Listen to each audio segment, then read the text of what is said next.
नमस्कार मित्रांनो, या व्हिडिओमध्ये आपण टीईटी 2023 पेपर 1 मधील गणिताचे प्रश्न अभ्यासणार आहोत। तर बघा, टीईटी पेपर 1 मध्ये गणिताचे एकूण 30 प्रश्न असतात।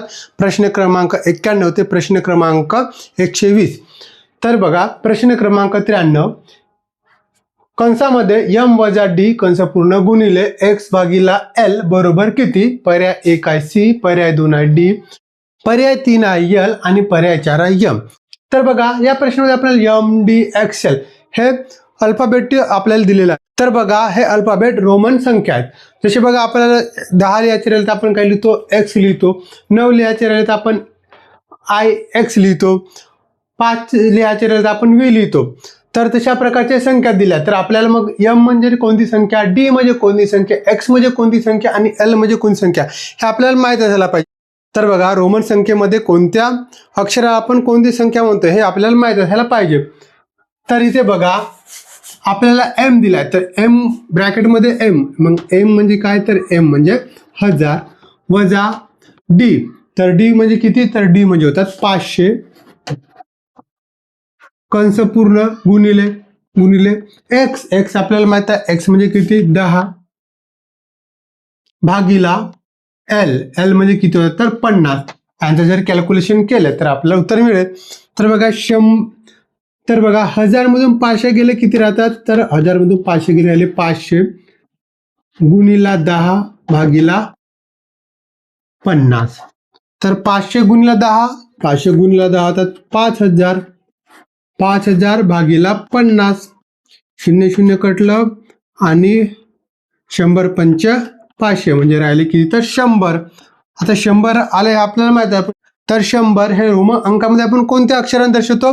तर आपण ते दर्शवतो सी अक्षराने, म्हणजे पर्याय 1 हा या प्रश्नाचं योग्य उत्तर आहे। तर बघा, टीईटी पेपर 1 मध्ये रोमन संख्यांवर एक ना एक तरी प्रश्न असतो, म्हणून आपल्याला कोणत्या अक्षराला कोणती संख्या मध्ये हे पूर्ण आपल्याला पाठ असायला पाहिजे।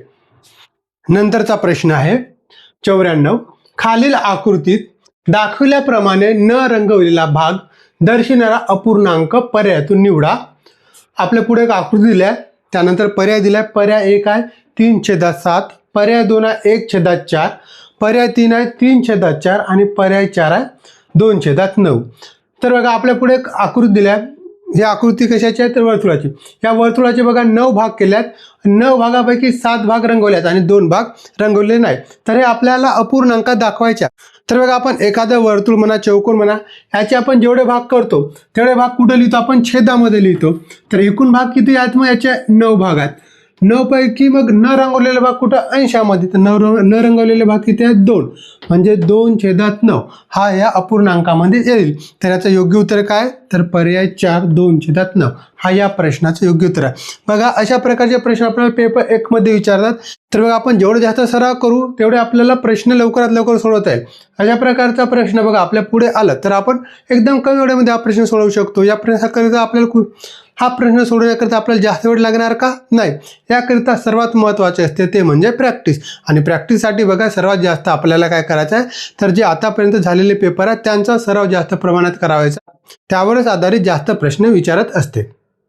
तर पुढच्या प्रश्नाकडे जाण्या अगोदर बघा, या आपल्याला परीक्षेचे प्रश्नपत्रिका हवे असतील, त्यांची आन्सर की हवी असेल PDF स्वरूपात, तसे बघा हे गणिताचे जे प्रश्न आहेत त्यांचे तुम्हाला पूर्ण एक्सप्लेनेशन हवे असतील PDF स्वरूपात, तर तुम्ही आमचे YouTube मेंबरशिप जॉईन करू शकता। YouTube मेंबरशिप जॉईन केल्यानंतर त्यामध्ये तुम्हाला PDF कशा प्रकारे मिळवून घ्यायच्या त्या संबंधीची सविस्तर माहिती सांगितलेली आहे। त्यानंतरचा प्रश्न आहे प्रश्न 95, एका रस्त्याची लांबी 2 किमी 560 मीटर आहे। त्या रस्त्याच्या कडेने प्रत्येकी 6.4 मीटर अंतरावर झाडे लावायची आहेत। तर रस्त्याच्या दुतर्फा लावण्यासाठी जास्तीत जास्त किती झाडे लागतील? पर्याय 1 आहे 400, पर्याय 2 आहे 802, पर्याय 3 आहे 401 आणि पर्याय 4 आहे 800। तर यापैकी योग्य उत्तर काय असेल? तर या प्रश्नामध्ये बघा, आपल्याला रस्त्याची लांबी किलोमीटरमध्ये दिलेली आहे आणि झाडे जो लावायचे आहे त्याचं अंतर कसं दिलं? मीटरमध्ये दिलं आहे। तर आपल्याला मग रस्त्याची लांबीला काय करावं लागेल? मीटरमध्ये करावं लागेल। तर बघा, रस्त्याची लांबी किती दिली आपल्याला? 2 किमी 560 मीटर। तर बघा, 1 किलोमीटर म्हणजे किती मीटर होते? तर 1000 मीटर।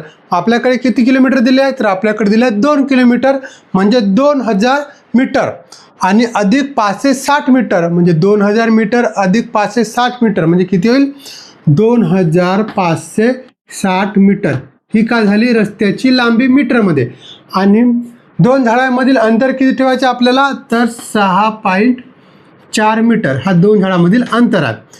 तर आपल्याला मग काय करायचं आहे 2560 मीटरला 6.4 ने भागायचं आहे. 2560ला आपण 6.4 मीटरने भागलं तर किती येईल तर बघा 2560 भागीला 6.4 दिला आहे.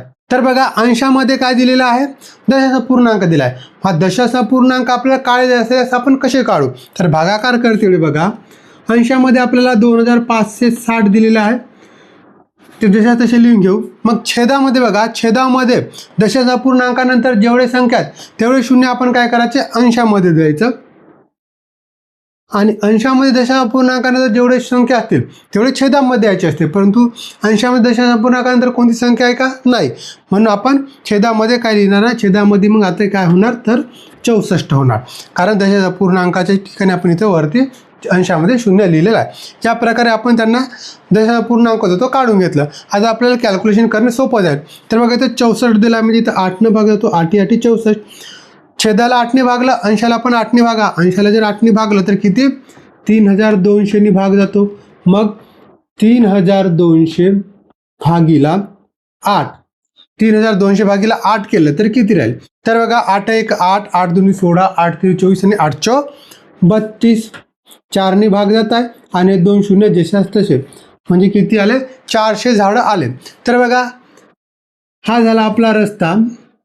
तर रस्त्याच्या बघा इथूनचा एवढा 6.4 अंतर आहे तर इथं एक झाड येईल म्हणजे बघा आपला पहिला झाड सुटला आहे 1 झाड 2 झाड 3 झाड असे 400 झाड आहेत. पहिला झाड आपला सुटलेला आहे मग पहिला झाड सुटला आहे म्हणून आपल्याला इथे किती मिळवायचे आहे तर 1 मिळवायचे आहे म्हणजे एकूण झाड किती झाले तर 401 झाडं झाले. तर बघा प्रश्नामधील पर्याय बघा 400 पण दिलेला आहे 401 पण दिला आहे म्हणजे दोन्ही पर्याय बरोबर आहेत का तर नाही कारण बघा प्रश्नामध्ये आपल्याला काय म्हटलं आहे रस्त्याच्या दुतर्फा झाडे लावायची आहेत. म्हणजे बघा हे रस्त्याच्या एका बाजूला 401 झाडं झाले परंतु रस्त्याच्या दुसऱ्या बाजूला पण आपल्याला 401 झाडच लावायचे आहेत. मग 401 अधिक 401 401 अधिक 400 किती होतात तर 802 म्हणजे रस्त्याच्या दुतर्फा झाडे लावायचे आहेत आपल्याला किती झाडे लावावं लागत आहेत तर 802 म्हणजे पर्याय क्रमांक 2 हा या प्रश्नाचं योग्य उत्तर आहे.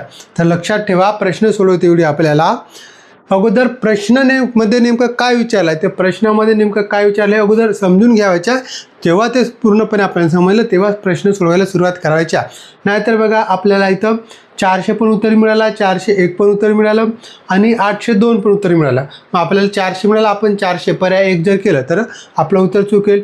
आपण 401 केलं पर्याय क्रमांक 3 हा पण आपलं उत्तर चुकेल कारण आपल्याला प्रश्नामध्ये रस्त्याच्या दुतर्फा झाडे लावायची आहेत हे विचारलं आहे म्हणून प्रश्नामध्ये काय विचारलं हे एकदा समजून घ्या आणि त्यानंतर आपलं उत्तर सोडवायचे आहे.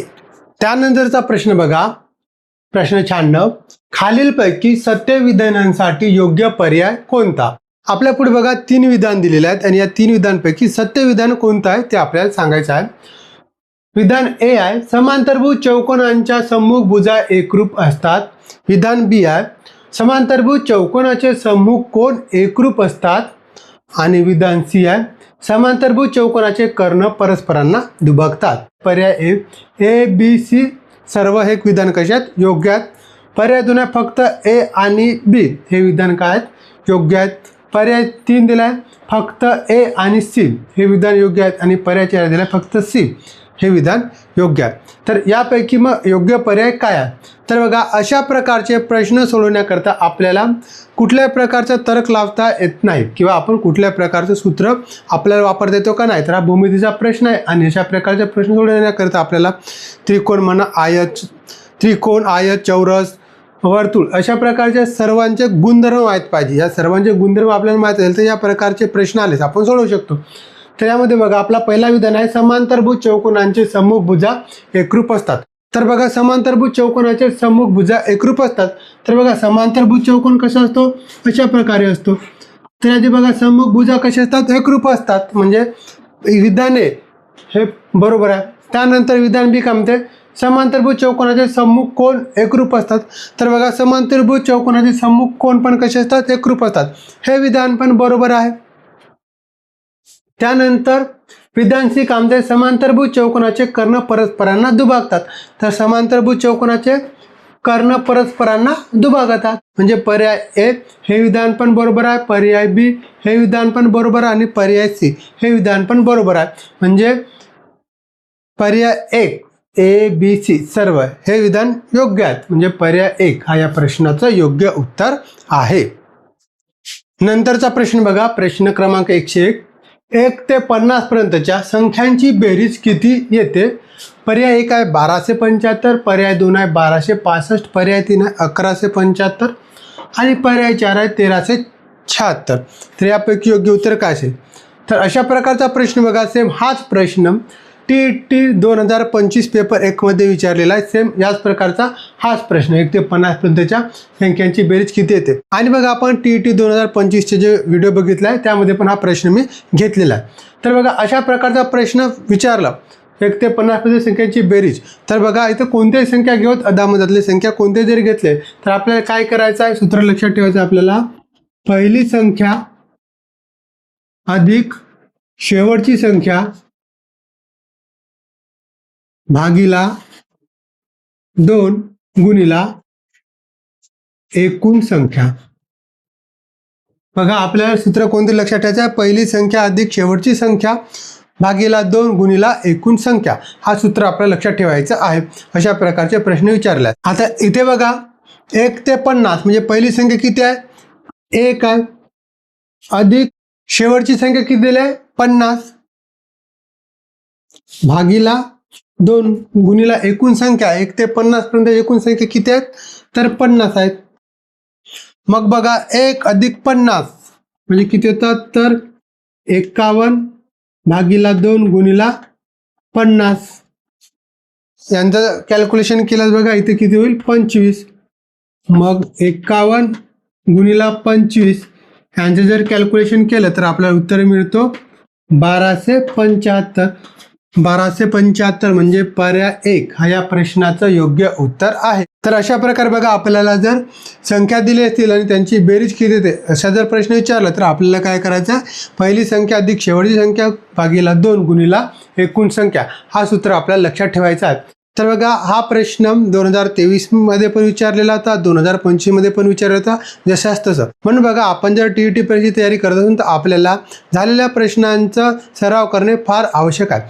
आणि बघा या सर्व परीक्षेचे प्रश्नपत्रिका PDF स्वरूपात हवे असतील आणि यांचे एक्सप्लेनेशन पण तुम्हाला हवे असतील तर तुम्ही आमच्या YouTube मेंबरशिपला जॉईन करा. तिथे तुम्हाला हे PDF कशा प्रकारे तुम्ही घेऊ शकता या संदर्भात सविस्तर माहिती सांगितली आहे. तर या व्हिडिओमध्ये एवढंच. पुढील व्हिडिओमध्ये आपण उर्वरित प्रश्न बघूया. तर हा व्हिडिओ तुम्हाला आवडला, व्हिडिओला लाईक करा आणि तुमच्या त्या मित्रांना शेअर करा जे मित्र तुमच्या TET परीक्षेची तयारी करतात. तर पुन्हा भेटू एका नवीन व्हिडिओमध्ये. तोपर्यंत नमस्कार.